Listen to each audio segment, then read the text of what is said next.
प्रशंसा शब्द बड़ा मूल्यवान शब्द है। जिस समय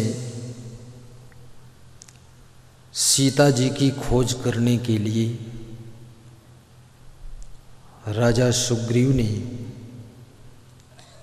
सेनाओं की 4 टुकड़ियां तैयार किया, पूर्व दिशा की ओर, पश्चिम दिशा की ओर, उत्तर दिशा की ओर, दक्षिण दिशा की ओर।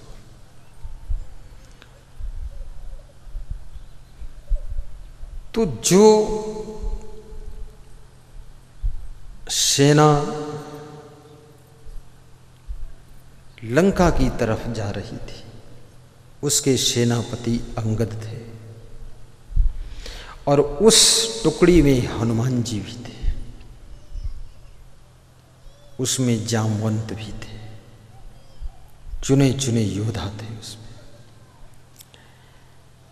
खोज करते करते धीरे धीरे समय की सीमा पार होने लगी। समय की सीमा होती, आज समय की सीमा बहुत कम लोग ध्यान देते हैं। रोड बनाना है 2 महीने में बन जाना चाहिए, कोई समय सीमा नहीं, फिर वो 2 साल में बनेगी। पत्थर पड़ा रहेगा 3 महीने, फिर कंकड़ डाल देंगे 4 महीने, फिर थोड़ा सा रोलर चला देंगे, फिर अगली बरसात में कंकड़ बह जाएगा तो फिर बटोर लेंगे, फिर उसकी समय सीमा नहीं है। सब परेशान हो रहे हैं। किसी ठेकेदार को रोड का ठेका दिया जाए, 3 महीने में रोड कंप्लीट होनी चाहिए, 6 महीने में कंप्लीट, यदि नहीं कंप्लीट हुई तो उसके बाद 10 दिन का और टाइम है, फिर भी नहीं कंप्लीट हुई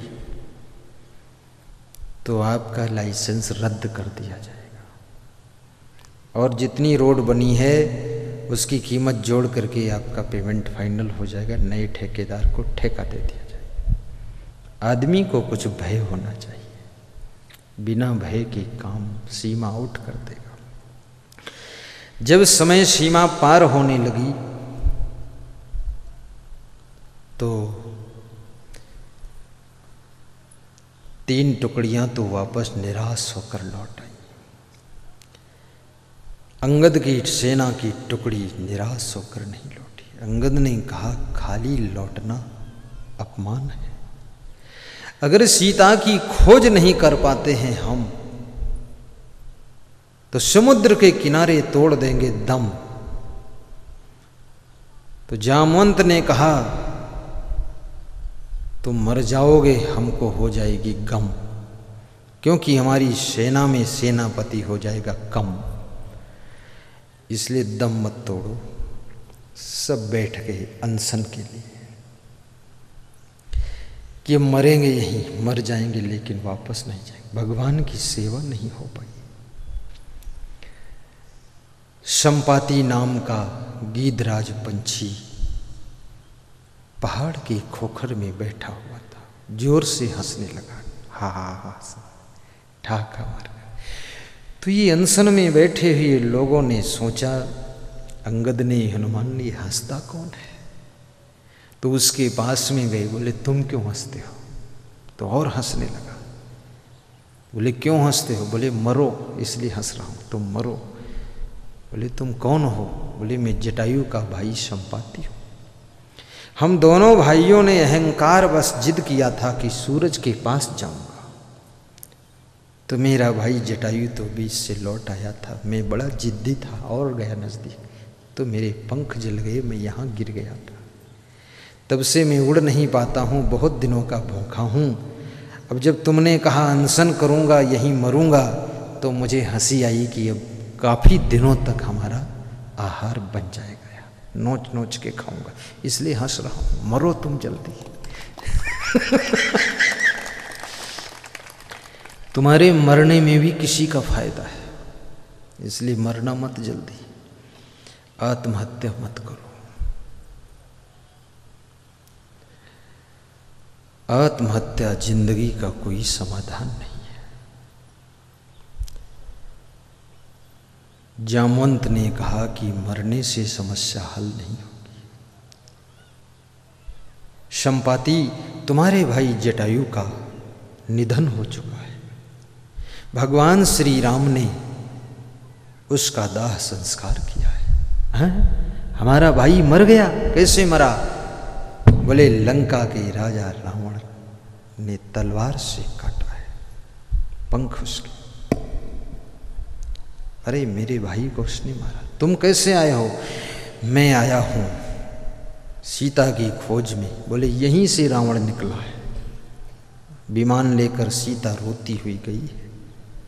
मैं आपको बताता हूं, इतनी लंबाई समुद्र की है, जो पार कर सके तो सीता की खोज हो सकती है। रावण अपनी लंका में ले जाकर सीता को छिपाया है। अब सब सोच में पड़ गए कि इतनी लंबी यात्रा समुद्र की कौन करे। सेनापति तो अंगद थे। अंगद से जामवंत ने कहा तुम जा सकते हो। जामवंत, मैं जा तो सकता हूं लेकिन लौटने में संदेह है, लौटना कठिन है। बोले फिर तो मत जाओ, कम से कम इधर ही रहोगे ठीक है, नहीं तुम उधर ही खत्म हो जाओगे। अंगद को विश्वास था लौट नहीं पाऊंगा। अपनी शक्ति और सामर्थ्य को पहचान करके आदमी को आगे कदम बढ़ाना चाहिए। जोश खरोश में अहंकार के वशीभूत होकर कोई कदम बढ़ा दोगे तो आपका कदम भी नहीं रहेगा और शरीर में दम भी नहीं रहेगा, बेदम हो जाओगे। अंगद विचारवान है, अंगद के अंदर अहंकार नहीं है। अंगद कहते हैं लौटने में संदेह है। अहंकार होता तो कहते मैं सब फाइनल कर दूंगा, मैं जा रहा हूं, वहीं मर के फाइनल हो जाते खुद ही। कभी अहंकार में आकर डिंग मत हाको, सोचो मेरी क्या सामर्थ्य है। सब बैठ गए आपस में मीटिंग किया, भाई कौन जा सकता है।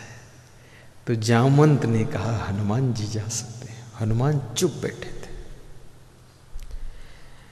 ये भी याद रखना, अधिक बलशाली लोग ज्यादातर शांत और चुप रहते हैं, और जो ज्यादा बड़बड़ाते हैं वे बहुत जल्दी डाउन हो जाते हैं। वो जरा भी झेल नहीं सकते धक्का। जामवंत ने कहा हनुमान तुम क्या सोच रहे हो, क्यों चुप साधे रहा हनुमान, तुम जाओ। हनुमान कुछ बोले नहीं। तो सबने सलाह किया हनुमान जी की प्रशंसा करो, धन्यवाद दो, गुणगान करो, तब इनकी हिम्मत बंधेगी। अब देखो सेनापति अंगद हैं, बुजुर्ग जामवंत हैं, हनुमान सैनिक हैं। हनुमान को सैनिक बनने में भी दुख नहीं है, और सेनापति अंगद को, बुजुर्ग जामवंत को हाथ जोड़ करके हनुमान का गुणगान करने में कोई कष्ट नहीं। सब हाथ जोड़कर खड़े हुए हनुमान जी की प्रशंसा शुरू कर दिया। को नहीं जानत है जग में कपि संकट मोचन नाम तुम्हारा, कपि संकट मोचन नाम तुम्हारा। हनुमान जी सुनते गए, हाथ जोड़े रहे। ये पूरा हो गया प्रशंसा का काम। हनुमान जी ने अपनी लंबाई बढ़ाया। जय श्री राम। बोले यहीं रुकना, मैं लौट के आऊँगा, जितना काम करना है उसके डबल तिबल करके आ जाऊँगा, कोई चिंता नहीं। अकेले काफ़ी हूँ। भगवान ने कहा है सीता की खोज, भगवान को कहना चाहिए था पूरा फाइनल करके आना, बस हो जाएगा। हनुमान जी की प्रशंसा से, हनुमान जी को धन्यवाद देने से, हनुमान जी की शक्ति को याद दिलाने से हनुमान जी अकेले उड़ान भर देते और लंका जाकर अक्षय कुमार का क्षय कर देते हैं, बगीचा उखाड़ कर फेंक देते हैं। न जाने कितने राक्षसों को पीटते हैं, लंका में आग लगा देते हैं। एक बंदर ने लंका के अंदर दमादम मस्त कलंदर बंदर का पहला नंबर। रावण भी सोच में पड़ गया कि इतने लोग थे, कोई रोक नहीं सका। फिर भी अहंकारी को दिखाई नहीं देता है। विभीषण ने कहा कि एक बंदर ने इतना सब कुछ कर दिया है, अभी भी समझौता कर लो तो ठीक। भगवान तो आए नहीं हैं, उनका एक बंदर आया है। अगर उनका भाई लक्ष्मण ही आ जाए तो सब फाइनल हो जाएगा। वो भगवान तो आएंगे तो उनके सामने कोई टिकेगा नहीं। लेकिन रावण का अभिमान किसी की सुनता नहीं है। अहंकार का स्वभाव होता है, उचित बात को सोचता नहीं है, अनुचित काम को छोड़ता नहीं है, किसी की सलाह को सुनता नहीं है, अच्छी बात को मानता नहीं है और मिट जाने को तैयार रहता है। ये अहंकार का स्वभाव है। घटना घट गई। हनुमान जी सीता जी से कहते हैं, माँ मैं ब्रह्मचारी हूँ, अन्यथा आपको कंधे पर बिठा कर ले चलता। थोड़ा इंतजार करो, प्रभु आएंगे वही ले जाएंगे। मैं किसी नारी को छू नहीं सकता। वाह, पूरे देश के विश्व के ब्रह्मचारियों को हनुमान जी से संदेश लेना चाहिए। जो ब्रह्मचारी लोग लफड़ी में लफड़ा घसड़म फसड़ा चालू रखते हैं, उनको यहाँ सीखना चाहिए कि हनुमान जी कहते हैं, माँ मैं ब्रह्मचारी हूँ, इसलिए आप नारी हो, नहीं कंधे पर बिठा कर ले चलते आपको। क्षमा करना माँ, पर इंतजार करो, सब हो जाएगा। ब्रह्मचारी व्यक्ति को माताओं बहनों से विशेष दूरी बना करके अपनी दैनिक चर्या करना चाहिए। पनघट पर नलघट पर साधु को नहीं बैठना चाहिए।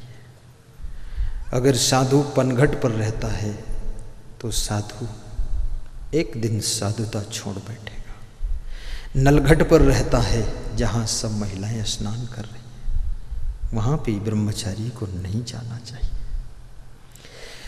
ब्रह्मचारी को जिस कमरे में जिस जगह महिलाएं सोई हों वहाँ सोना भी नहीं चाहिए। ये रूल हैं ब्रह्मचारी के। इस गांव में बहुत से मकान हैं, किसी के घर में मैं क्यों नहीं ठहरा, उसका कारण यही है कि हनुमान जी का अंश हमारे अंदर है। मैं ऐसा ढोंगी डुप्लीकेट ब्रह्मचारी नहीं कि नाम ब्रह्मचारी काम बेविचारी, ऐसा नहीं, बिल्कुल क्लियर कट काम है। माताओं बहनों को फिर आशीर्वाद देता हूँ, पुरुषों को भी आशीर्वाद देता हूँ। जो शुद्ध ब्रह्मचर्य की तपस्या करता है उसके पास में इतना तेज तप इकट्ठा हो जाता है कि खुश होकर जिसके लिए जो वचन बोल देता है वो फलित हो जाता है।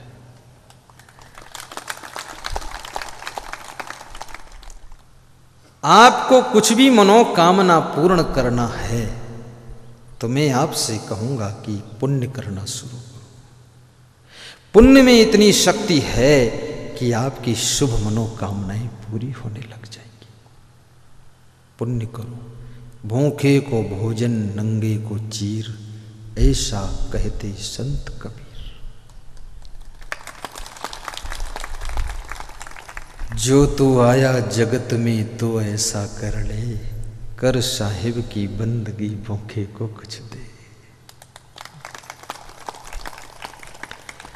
कोई भोजन का भूखा है तो उसे भोजन खिला दो, कोई प्रेम का भूखा है तो उसे प्रेम का रस पिला दो, कोई ज्ञान का भूखा है तो ज्ञान बरसा दो, कोई भक्ति का भूखा है उसे भक्ति का दान दे दो, और कोई सुख शांति का भूखा है उसे सुख शांति का संदेश दे दो, कोई कपड़ों का भूखा है हो सके वस्त्र दान कर दो, और कोई छाया शीतलता का भूखा है, गर्मी से व्याकुल है, उसको शीतल छाया प्रदान कर दो। सेवा करो संसार में। कोई सहयोग का भूखा उसे सहयोग दे दो। जब मैंने सुना कुंदी कला बदौली गांव विधायक आदि लोगों ने भी इस प्रोग्राम में सहयोग दान किया है। ये प्रोग्राम किसी स्वार्थ के लिए नहीं हो रहा है, ये प्रोग्राम प्योर परमार्थ के लिए हो रहा है। इसमें कोई स्वार्थ प्रोग्राम कराने वालों का नहीं है। जितने ये कुंदी कला और बदौली गांव के निवासी हैं, इनका कोई स्वार्थ नहीं है।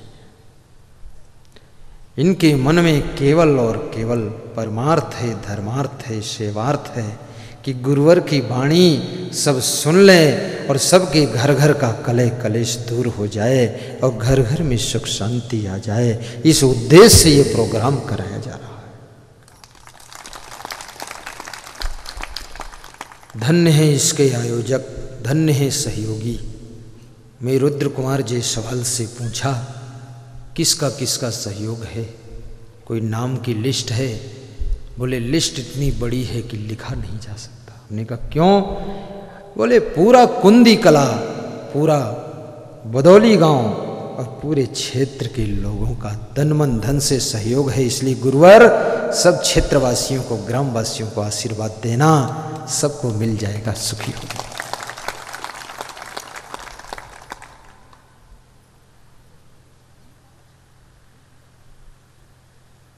जन्म जन्म का दास हूँ गुरुदेव तुम्हारा, गुरुदेव तुम्हारा। जन्म जन्म का दास हूँ गुरुदेव तुम्हारा, गुरुदेव तुम्हारा। जन्म जन्म का दास हूँ गुरुदेव तुम्हारा। जय हो पांडे जी। गुरुदेव तुम्हारा। जीवन नैया डोल रही है, दे दो इसे किनारा। जन्म जन्म का दास हूँ गुरुदेव तुम्हारा, गुरुदेव तुम्हारा। जन्म जन्म का दास हूँ गुरुदेव तुम्हारा, गुरुदेव तुम्हारा। अपने मन मंदिर में तेरी ज्योति जलाऊं, अपने मन मंदिर में तेरी ज्योत जलाऊं। अपने दिल दर्पण में तेरा ध्यान लगाऊं, अपने दिल दर्पण में तेरा ध्यान लगाऊं। तुम मेरे स्वामी हो गुरुवर, तुम मेरे स्वामी हो गुरुवर। मैं सेवक हूँ तुम्हारा, जन्म जन्म का दास हूँ गुरुदेव तुम्हारा, गुरुदेव तुम्हारा। जन्म जन्म का दास हूँ गुरुदेव तुम्हारा, गुरुदेव तुम्हारा। जीवन की सुनि राहें आबाद करो वरदान से, जीवन की सुनि राहें आबाद करो वरदान से। भर दो जीवन में खुशियाँ अपने चमत्कार से, भर दो जीवन में खुशियाँ अपने चमत्कार से। जीवन में कुछ करने मांगो, जीवन में कुछ करने मांगो, आशीर्वाद तुम्हारा। जन्म जन्म का दास हूँ गुरुदेव तुम्हारा, गुरुदेव तुम्हारा।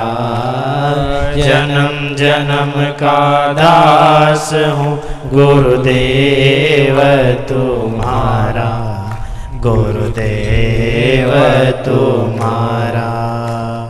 दर पे तेरे जो आए भक्ति तेरी रचाने, दर पे तेरे जो आए भक्ति तेरी रचाने।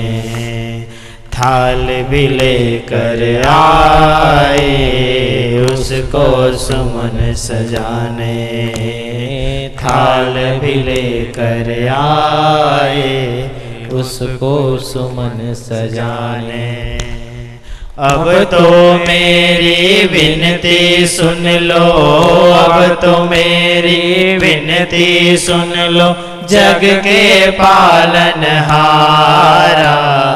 जन्म जन्म का दास हूँ गुरुदेव तुम्हारा, गुरुदेव तुम्हारा। जन्म जन्म का दास हूँ गुरुदेव तुम्हारा, गुरुदेव तुम्हारा। बोलो सद्गुरुदेव भगवान की जय। संत और भक्त का रिश्ता जन्म जन्म का होता है। बीच में लंबी गैपिंग हो जाती है, लेकिन पुनः मिलन जरूर हो जाता है। कहाँ संत का जन्म हुआ, कहाँ भक्त का जन्म हुआ। भक्त के द्वार पर संत आकर खड़ा हो जाता है। आज कुंदी कला वालों के द्वार पर हम जैसे सब संत आ गए। धन्यवाद। ये हमारा आपका पूर्व जन्म का रिश्ता है। जहाँ से कोई रिश्ता नहीं है, गाँव से होकर निकल जाएंगे लेकिन रुकेंगे नहीं। जहाँ रिश्ता होगा वहीं जाके फरिश्ता रुक जाएगा।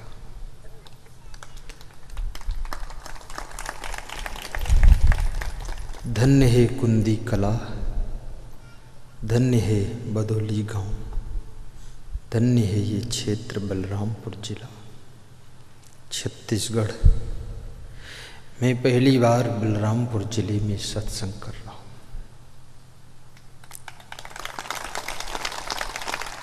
मुझसे यदि कोई पूछे आपको बलरामपुर जिले में कुंदी कला में कैसा लगा, तो मैं यही कहूँगा, ऐसा लगा है कि मन होता है बार बार यहाँ के लोग बुलाएं, बार बार मैं बलरामपुर जिले में आऊँ।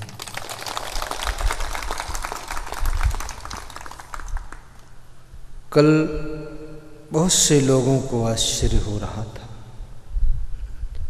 कि महाराज वास्तव में इस गांव में आ रहे हैं क्या। हमारे जनपद उपाध्यक्ष जी को भी आश्चर्य था। शिवराम यादव, यही नाम है, शिवनाथ यादव। आज उनका पूरा परिवार आया है, उनके भाई भी और घर की देवियां भी आई है।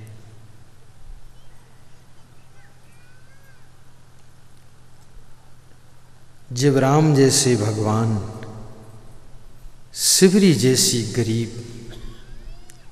की कुटिया में जाकर बेर खा सकते हैं, तो हम जैसे संत कुंदी कला में आकर के हलवा और छोले भी खा सकते हैं। संतों की सेवा तो राम भगवान ने भी किया था। राम कृष्ण से को बड़ा उन्हों तो गुरु कीन, तीन लोक के वैधनी गुरु आगे आती। सबको गुरु बनाना चाहिए, निगुरा रहकर मत जियो। जिस देश के तुम निवासी हो उस देश का भगवान भी गुरु की शरण में रहा है। कृष्ण के गुरु संदीपन थे, राम के गुरु वशिष्ठ विश्वामित्र थे। लेकिन राम ने पंथवाद, जातिवाद, परिवारवाद नहीं फैलाया। अगस्त मुनि को भी प्रणाम किया, ये नहीं पूछा तुम्हारा पंथ क्या है। भरद्वाज के चरणों में बैठकर ज्ञान लिया, ये नहीं पूछा तुम्हारा संप्रदाय क्या है। और वाल्मीकि के पास जाकर के भी ज्ञान प्राप्त किया, नमस्कार किया।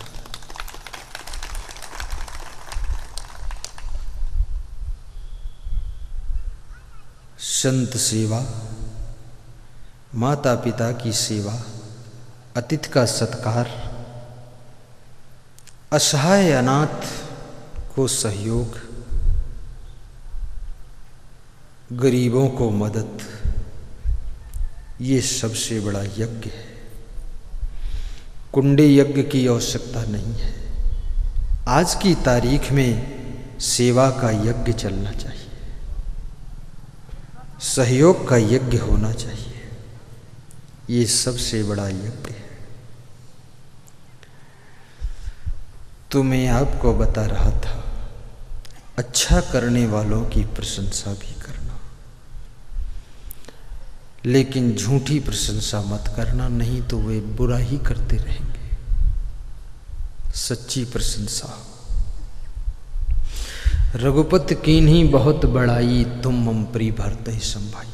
हनुमान चालीसा की चौपाई है।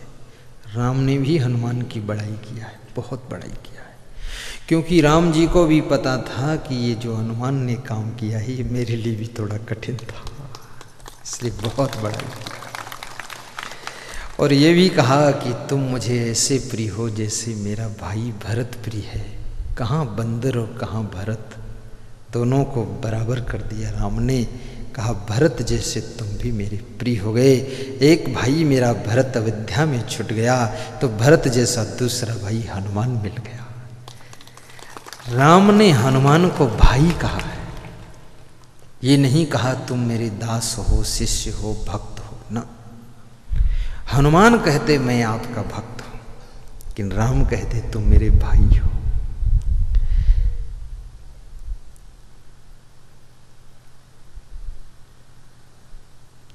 सुयोग्य व्यक्ति के साथ में कौन से रिश्ते के शब्द बोलना चाहिए, इस बात का भी ख्याल रखना, ताकि उसका मनोबल और बढ़ जाए।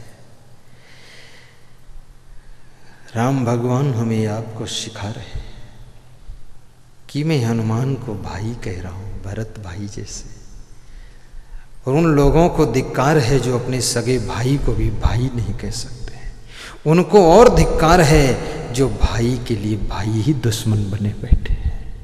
ये किस क्वालिटी के लोग हैं। हनुमान जी ने बाजी मारी है, बंदर के रूप में इतनी बाजी मारी है कि हनुमान जी के लिए राम को कहना पड़ा तुम मेरे भाई हो। उन भाइयों ने कितनी बाजी हारी है कि अपने भाइयों को बर्बाद कर दिया। अब भाई लोग उनको भाई कहें कि दुश्मन कहें, क्या कहें।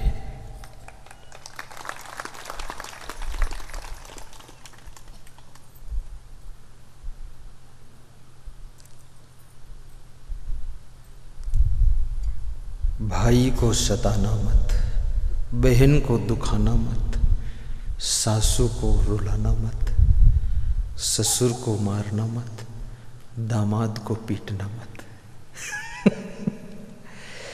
और पत्नी को क्षमा करना और अपने पति को प्रोत्साहित करके धन्यवाद देना।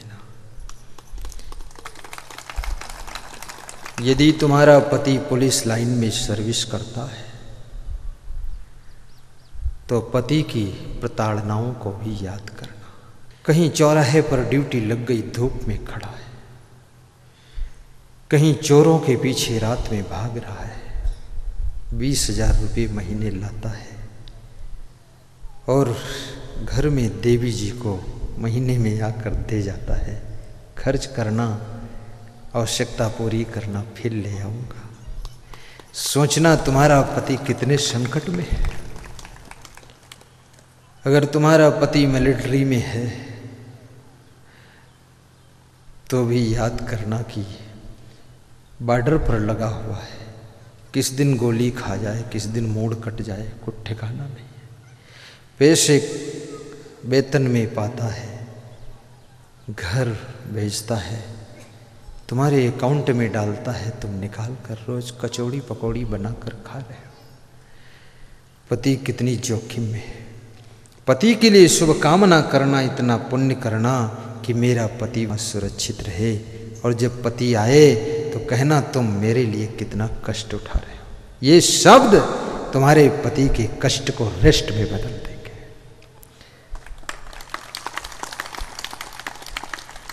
तुम्हारा पति यदि टीचर है तो भी उसके प्रति करुणा रखना कि सवेरे 9 बजे जाता है, 10 बजे से स्कूल में बैठा रहता है। तरह तरह के बच्चे, शैतान परेशान करने वाले, उनको ABCDEFGH रोज पढ़ाता रहता है। फिर शाम को घर लौट आता है, दोपहर में भोजन भी नहीं खा पाता है। कभी कभी साइकिल से 20 किलोमीटर जाता है, कभी मोटरसाइकिल से जाता है, धूप में बरसात में भीगता हुआ। तुम घर में बैठी हो, अपने शिक्षक पति से कहना कि धन्य हो पति जी, मेरे लिए बहुत तपस्या तुमने किया है, घर में कोई समस्या नहीं है, सब ठीक है, आप खुश रहना और मैं खुश हूँ, इतना ही कह दे। यदि आपकी पत्नी भी कुछ ऐसा काम ज़्यादा कर रही है, घर में झाड़ू लगाती है, कपड़े धोती है, भोजन बनाती है, बर्तन मांजती है,